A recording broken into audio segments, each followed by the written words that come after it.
New at 6, Georgia's Secretary of State has launched a fraud investigation into a voter registration group.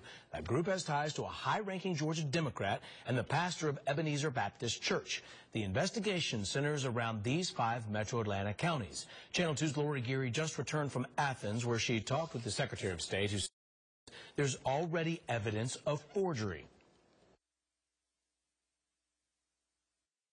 And we're just not going to put up with fraud. I mean, we have zero tolerance for that in Georgia. So we both in an investigation and served some subpoenas. We got our hands on the subpoena Georgia Secretary of State served to 2 organizations that have ties to the highest-ranking Democrat in the Georgia House, State Representative Stacey Abrams. When we went to the address where the subpoena was served, we found the physical location was a UPS store inside the Sheraton Hotel on Cortlandt Street. Through an open records request, we got this letter Secretary of State Brian Kemp sent to all 159 county boards of elections. It says the preliminary investigation into the new Georgia project shows significant illegal activities, including forged voter registration applications, forged signatures on some applications, and voters were told they were legally required to re-register.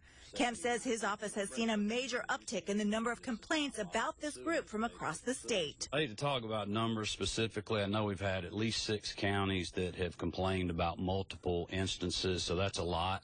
According to the new Georgia Project's website, it's a nonpartisan effort to register voters and part of the umbrella organization Third Sector Development, which is founded and led by Abrams. She released a statement saying, "The abrupt release of this subpoena saddens me, as I know the efforts of this organization have been done with the mission of increasing voter registration and engagement in the most disadvantaged and underserved groups in the state."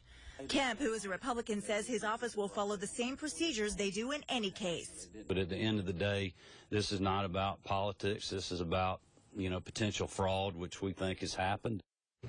Kemp says of the 6 counties that are calling with complaints, 3 of them are here in metro Atlanta, including DeKalb, Gwinnett, and Henry counties. According to the subpoena, the group must turn over the requested documents by next Tuesday. Reporting live in the newsroom, Lori Geary, Channel 2 Action News. And late this afternoon, Ebenezer Baptist Church senior pastor Dr. Raphael Warnock issued a statement, and it reads in part, "The new Georgia Project has worked tirelessly to strengthen Georgia's democracy by bringing diverse voices to the political table." It continues, "I believe that they are fulfilling a moral responsibility to their fellow Georgians."